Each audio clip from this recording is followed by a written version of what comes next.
far as the gameplay goes, Rajan, what do you think? As far as the gameplay goes, I'd say the smoothest running during gameplay is probably still going to be PC. But as far as the actual control scheme goes, I'd probably go with the Game Boy Advance and the Super Nintendo versions.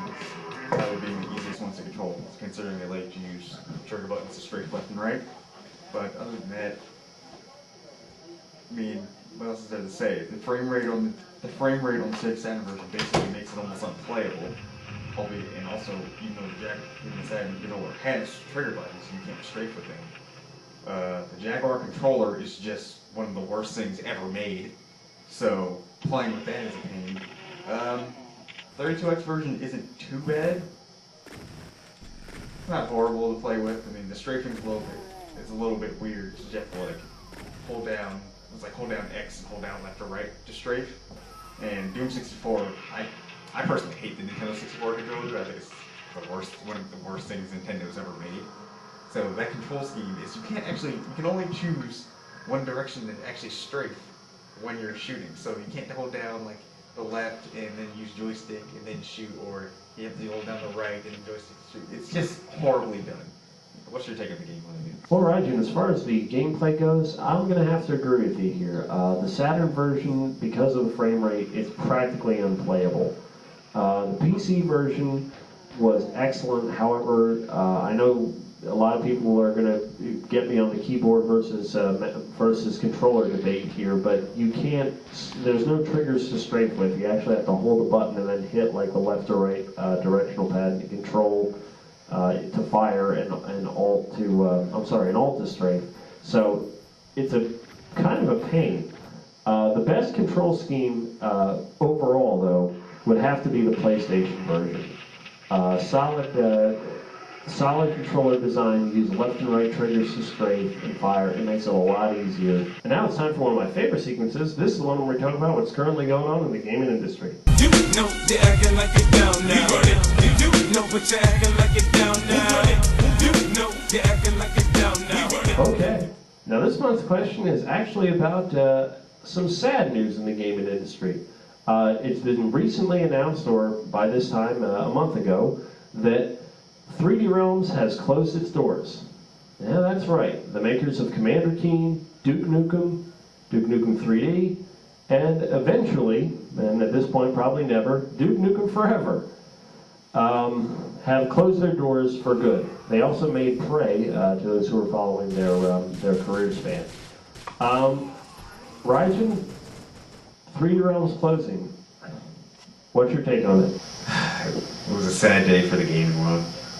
I mean, and just like a few days later, they released like one of the lead 3D modelers on Duke Nukem Forever released a little gameplay and like 3D modeling video. The game just looked awesome. I mean, like it looked like it was going to be great and an awesome reboot or like rebirth of Duke Nukem. But now we're not going to get it, and it's just like how I felt with StarCraft Ghost. I'm not going to cry. What's your take on it, dude? Oh man, Rajan, I don't know what to tell you. I mean, 3D Realms made some of my favorite games in the mid to late 90s, and they even put Duke Nukem 3D on Xbox Live Arcade on top of it. I mean, this is just a reboot to the reason that this game is so awesome. And after seeing footage of Duke Nukem Forever gameplay, or at least what it could have been, why? I mean, was there a publishing deal mess up? Did they not get the money they needed to put the game out? I mean, man, I'm sorry. It really is a sad day for the games industry. How many people want to kick some ass?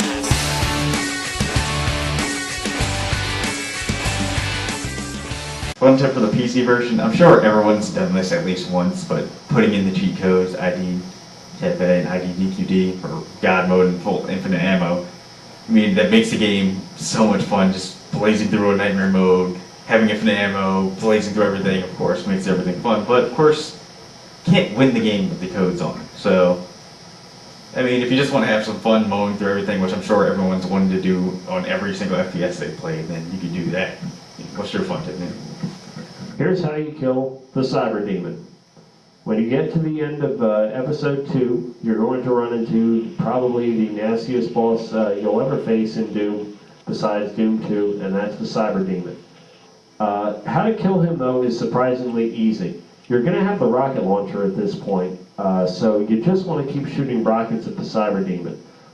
The big thing is dodge his rockets, but the one thing you want to be careful of is the Lost Souls, because they will rush you, and if you hit them with a rocket, if it's too close, you can kill yourself. So keep shooting rockets at the Cyber Demons. When the Lost Souls are rushing at you, pull out your chain gun, shotgun, whatever you have, even if it's just your pistol, to take them out. Worry about them later, and then just keep grabbing rockets and keep blasting the Cyber Demon. Soon enough, he will die. And that's my fun tip for Doom. Prince of Darkness.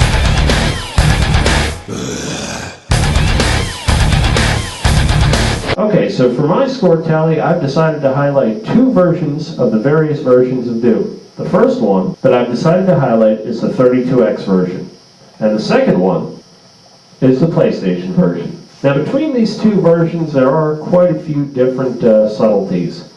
I'm going to give an overall score and then give you guys a recommendation. I'm going to start with the 32X version. Now for this version of the game, I give the graphics a 3 out of 5. For the sound, a 2 out of 5. As far as the gameplay goes, gets a 4 out of 5. Overall, this version gets a 3 out of 5. But this particular version only has 15 levels, so it's basically an incomplete version of Doom. Next, the PlayStation version. For graphics, I give it a 3 out of 5. Sound, it's maybe missing a few, but it's not bad. 3 out of 5. Gameplay, dude, 50 plus levels of awesome Doom action. 5 out of 5. Overall, this version gets a 4 out of 5. So I'm going to recommend get the PlayStation version. And as far as the 32X goes, why do you even have one of these? So as far as my 2 versions that I'll be talking about, the Sega Saturn version, of course the classic, the PC. The Saturn version, for graphics, doesn't look too bad, but the frame rate is just horrible. I'll give it a 2 out of 5. Sound, I give that a 3 out of 5. As far as gameplay goes, 3 out of 5. So overall, this one would get a 3 out of 5. Now the PC graphics, any computer can make this game look great. 5 out of 5. Sound, although not as good as the Super Nintendo soundboard, but still better than all the others. 4 out of 5. Gameplay, can't beat a keyboard and mouse for the king of FPS, or the grandfather of FPS, I should say. I give it a 5 out of 5. So Doom for the PC, 5 out of 5, and the best version, and the one that everyone should have.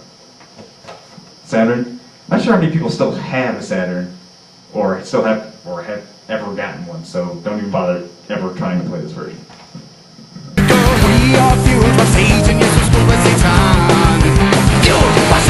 These games are highly recommended, and there's quite a few ways you can actually pick this up.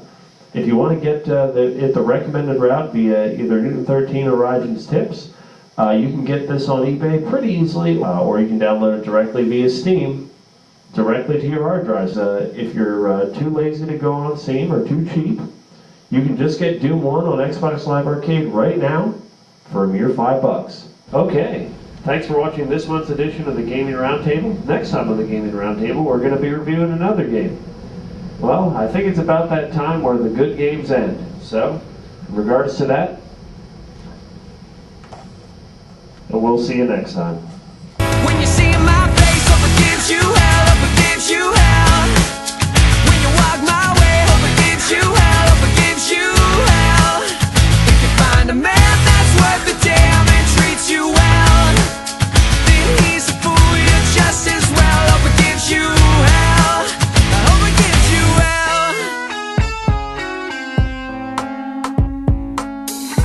This is terrible. This is one of the worst catastrophes in the world.